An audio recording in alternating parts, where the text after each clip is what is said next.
¿Alguna vez has sentido que existe una realidad detrás de la realidad? Que mientras todos siguen hablando de trivialidades, tú puedes percibir las corrientes invisibles que realmente mueven a las personas. Las máscaras que usan, los dolores que esconden, las verdades que todos insisten en ignorar. Eso que sientes no es paranoia. No es imaginación. Es una forma rara y genuina de percepción que Carl Jung estudió durante décadas, y que consideraba tan peligrosa que casi no se atrevió a hablar sobre ella. En sus diarios más secretos, en sus notas clínicas más reservadas, Jung documentó caso tras caso de personas que poseían lo que él llamó percepción diferenciada. Individuos que podían leer el lenguaje no verbal como si fuera un libro abierto. Que sentían las emociones no expresadas de los otros como si fueran olas físicas golpeándolos. Que detectaban patrones psicológicos ocultos de la misma forma que un músico escucha disonancias en una orquesta. Pero aquí está el descubrimiento que dejó a Jung verdaderamente perturbado: estas personas, en lugar de ser celebradas por su aguda percepción, casi siempre terminaban destruidas por ella. Acababan sus vidas en profundo aislamiento, emocionalmente agotadas, incapaces de mantener relaciones significativas o de encontrar su lugar en el mundo. No porque fueran mentalmente inestables. No porque sufrieran alguna enfermedad psicológica, sino porque ver la verdad que todos los demás prefieren negar tiene un precio que pocos están dispuestos a pagar. Jung fue testigo de esto de primera mano con una paciente que llegó a él en 1913, durante su propio colapso psicológico tras la ruptura con Freud. Esta mujer poseía una capacidad que parecía casi sobrenatural: al entrar en cualquier ambiente, podía sentir inmediatamente quién mentía, quién sufría en silencio, quién guardaba resentimientos secretos, quién estaba al borde del colapso. Y lo más fascinante, cuando Jung verificaba sus observaciones mediante interrogatorios cuidadosos, descubría que ella casi siempre estaba en lo cierto. Sus percepciones eran precisas, agudas, casi infalibles. Pero en lugar de que esta capacidad la hiciera poderosa, la estaba destruyendo lentamente. No podía participar en conversaciones sociales comunes porque veía a través de todas las fachadas, de todas las máscaras que la gente usa en el día a día. Las personas se sentían inexplicablemente expuestas e incómodas cerca de ella, incluso cuando no decía nada. Sus relaciones se derrumbaban, sus empleos no duraban, su vida social era un desastre. Jung se dio cuenta de algo crucial: no estaba tratando una patología en el sentido tradicional. Estaba presenciando lo que sucede cuando la conciencia individual evoluciona más allá de lo que lo colectivo puede soportar. Cuando alguien puede ver tan claramente que se convierte en un espejo que la sociedad no puede soportar mirar. Pero el verdadero descubrimiento, el que realmente alarmó a Jung, vino cuando se dio cuenta de que estas personas no solo estaban siendo incomprendidas. Estaban siendo sistemáticamente atacadas. Cada vez que señalaban verdades que todos preferían ignorar, se les acusaba de crear problemas o ser negativos. Cuando expresaban preocupaciones legítimas sobre dinámicas que claramente existían, se les llamaba dramáticos o críticos. Jung le dio un nombre a este fenómeno: proyección de la sombra. La mente humana, cuando se enfrenta a verdades que no quiere admitir sobre sí misma, tiene básicamente dos opciones: aceptar e integrar esta verdad incómoda, o atacar a la persona que la está mostrando. Y para la gran mayoría, es infinitamente más fácil atacar al mensajero que enfrentar el mensaje. Estos individuos altamente perceptivos se convierten así en chivos expiatorios naturales en cualquier grupo. No porque causen problemas genuinos, sino porque sirven como recordatorios vivientes de todo lo que el grupo se niega a reconocer sobre sí mismo. Llevan inconscientemente el peso de las sombras colectivas que nadie quiere enfrentar.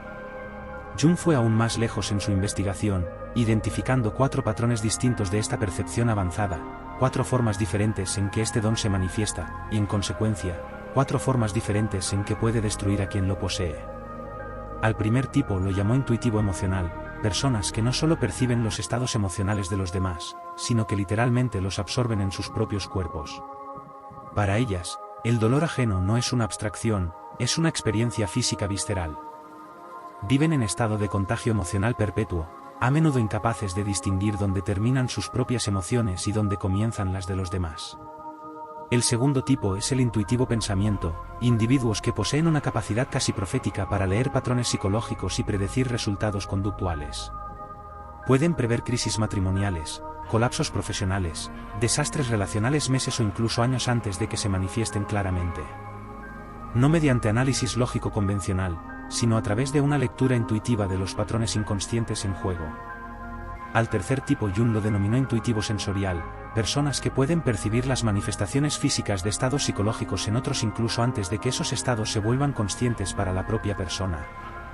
Detectan enfermedades antes de que aparezcan los síntomas, sienten el estrés físico que precede a un colapso emocional, perciben las tensiones corporales que delatan verdades que la mente aún niega. El cuarto tipo, el más raro y quizás el más vulnerable, es lo que Jung llamó intuitivo puro, individuos que reciben un flujo tan vasto y constante de información inconsciente del ambiente que simplemente se sienten abrumados.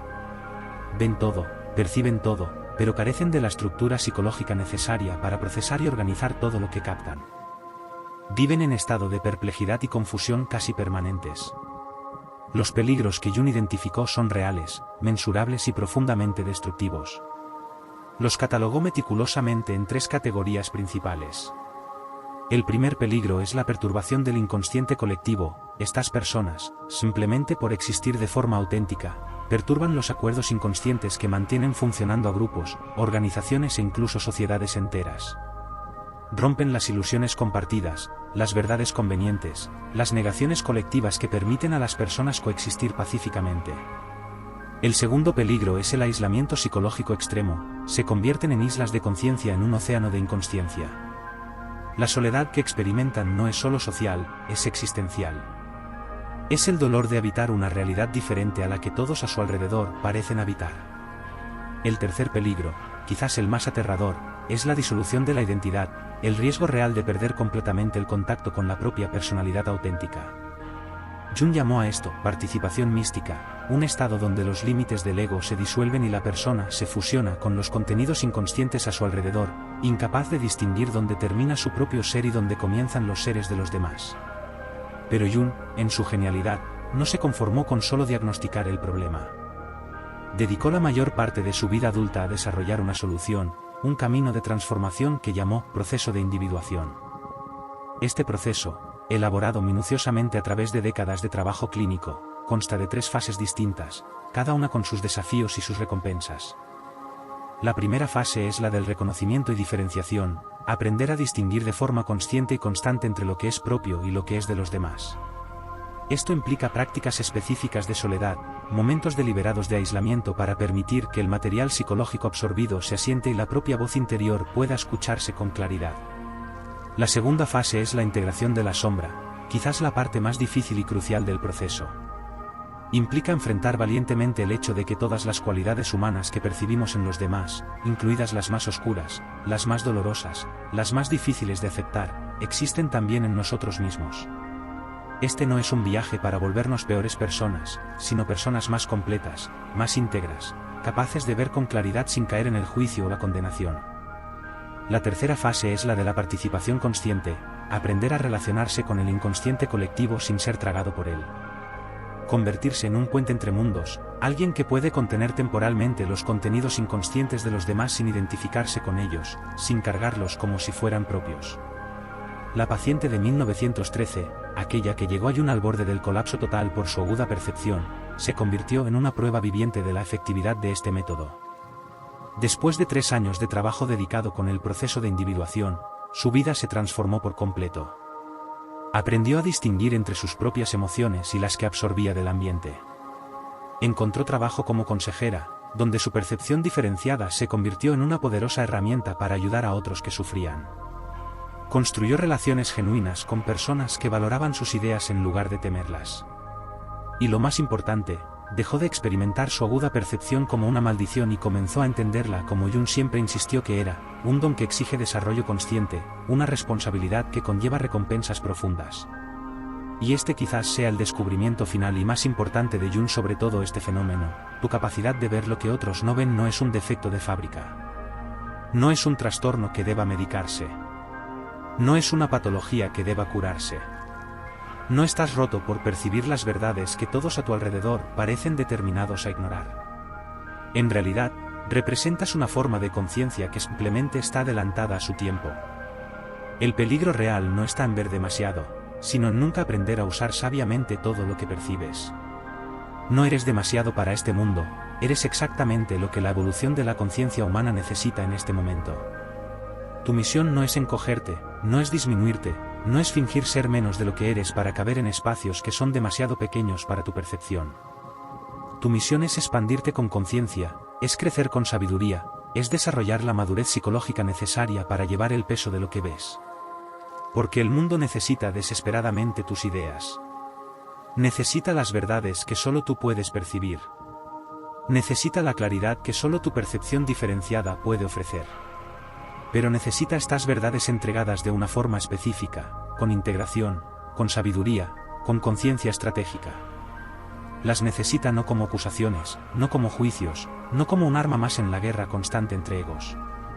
Las necesita como medicina cultural, como herramienta de cura colectiva, como faro que ilumina caminos que todos necesitamos eventualmente recorrer. ¿Estás listo para abrazar completamente este viaje? ¿Para transformar lo que quizás has sentido como una maldición en lo que puede convertirse en tu mayor don? ¿Para dejar de luchar contra tu propia naturaleza y comenzar a trabajar con ella, por ti mismo y por todos nosotros? La elección, como diría Jung, siempre ha sido y siempre será tuya.